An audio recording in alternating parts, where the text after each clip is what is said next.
सुप्रभात बच्चों।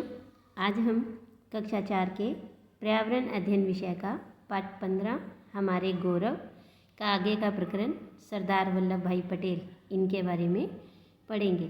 लेकिन इससे पहले हमने पढ़ा था रानी दुर्गावती के बारे में।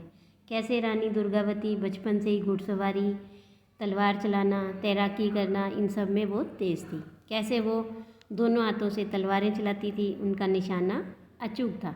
जब अकबर की सेना ने उनके गढ़ा दुर्ग पर हमला किया तो कैसे वो सिंहनी की तरह उनसे युद्ध किया और विकट परिस्थिति में अपने ही खंजर से खुद को वीरगति प्राप्त की। फिर हमने पढ़ा वीर सावरकर के बारे में कि इन्होंने अंग्रेज़ों से भारत को आज़ादी दिलाने के लिए कैसे संघर्ष किया। उन्होंने एक पुस्तक लिखी 1857 का प्रथम स्वतंत्रता संग्राम, और वो क्रांतिकारियों के प्रेरणा स्रोत भी थे। और फिर उन्होंने अस्पृश्यों को मंदिर में प्रवेश करवाया और उसे पतित पावन मंदिर बनाया। कैसे उन्होंने समाज में फैले हुए भेदभाव को दूर करने की कोशिश की। और आज हम ऐसी ही एक महान विभूति सरदार वल्लभ भाई पटेल इनके बारे में पढ़ेंगे कि सरदार वल्लभ भाई पटेल कौन थे। तो देखो, भारत की स्वतंत्रता के समय अंग्रेज़ों ने 562 देसी रियासतों को यह अधिकार दिया कि वे चाहें तो स्वतंत्र रहें, चाहें तो भारत के साथ मिलें या पाकिस्तान के साथ मिलें। तो इस स्थिति से निपटने के लिए जिस महान नेता को सदैव याद किया जाता है या किया जाएगा, वे हैं सरदार वल्लभ भाई पटेल। शिक्षा पूर्ण करके सर्वप्रथम उन्होंने गोधरा में प्रांतीय राजनीतिक सम्मेलन का आयोजन किया और देश में यह पहला सम्मेलन हुआ जिसमें केवल भारतीय भाषाओं का प्रयोग हुआ। और उनके प्रयत्न से ही गुजरात में बेगार प्रथा भी बंद हुई थी और उन्होंने अनेक आंदोलनों का नेतृत्व किया। बारदोली के प्रसिद्ध किसान आंदोलन की सफलता के बाद गांधी जी ने वल्लभ भाई को सरदार की उपाधि दी, इसीलिए उनके नाम के आगे ये सरदार लिखा जाने लगा। तो यानी सरदार की उपाधि इन्हें किसने दी? गांधी जी ने दी थी।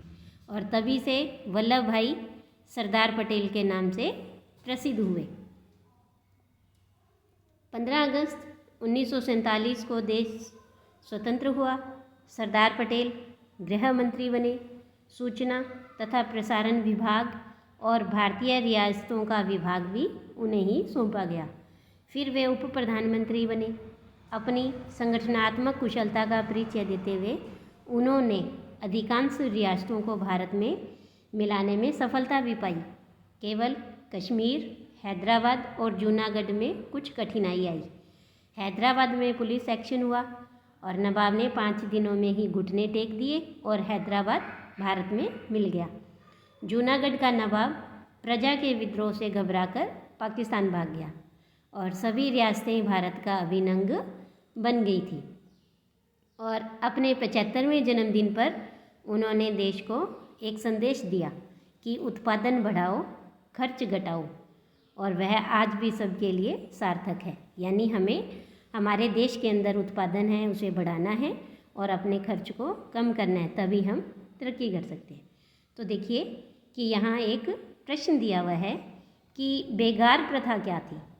तो देखो, बेगार है ना, इसका मतलब होता है कि जैसे जो सत्ताधारी व्यक्ति है, जैसे कोई साहूकार है, सेठ है, वो क्या करते हैं, किसी की गरीब व्यक्ति से, कमज़ोर व्यक्ति से उसे काम करवा लेते हैं, उसे मेहनत करवा ली, मजदूरी करवा ली, लेकिन उसका मूल्य नहीं चुकाते, है ना। तो बिना मूल्य चुकाए किसी व्यक्ति से काम करवाना ही बेगार प्रथा कहलाती थी। और इसे किसने बंद करवाया? सरदार वल्लभ भाई पटेल ने।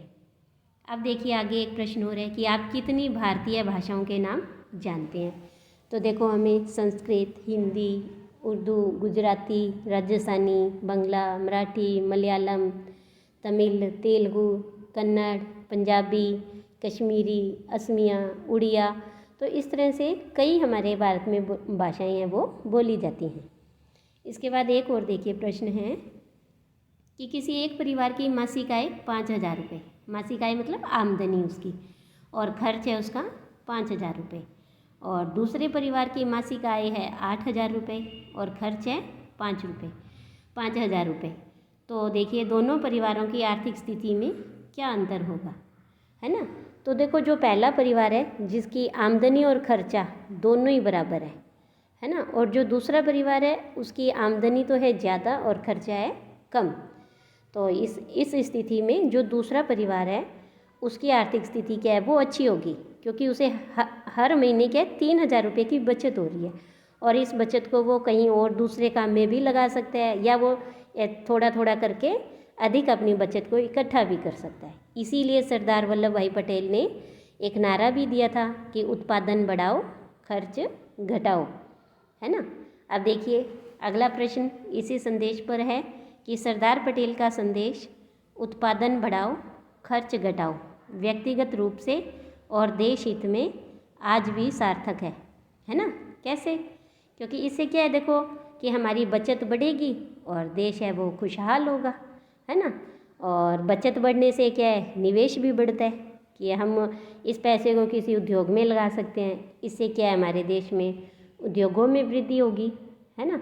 और जब हमारे देश में ज़्यादा चीज़ें बनेंगी तो हम उसे निर्यात भी कर सकते हैं, दूसरे देशों को देंगे, और इससे हमारे देश में खूब पैसा होगा और हमारा देश है वो समृद्ध होगा, खुशहाल होगा, है ना।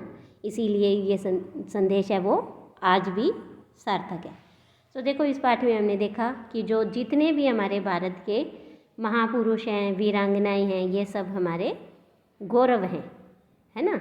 और चिकित्सकों जो भी हैं उनमें दया होनी चाहिए, सदाचार होने चाहिए, और हमारे भारत में कई महान वैज्ञानिक भी हुए हैं और उन्होंने समाज हित के लिए काम किया है। भारत में कई वीरांगनाएं और महापुरुष हुए और इनसे हम अपने जीवन में प्रेरणा भी ले सकते हैं। तो इस तरह से आपका ये पाठ खत्म होता है। आज के लिए इतना ही। धन्यवाद बच्चों।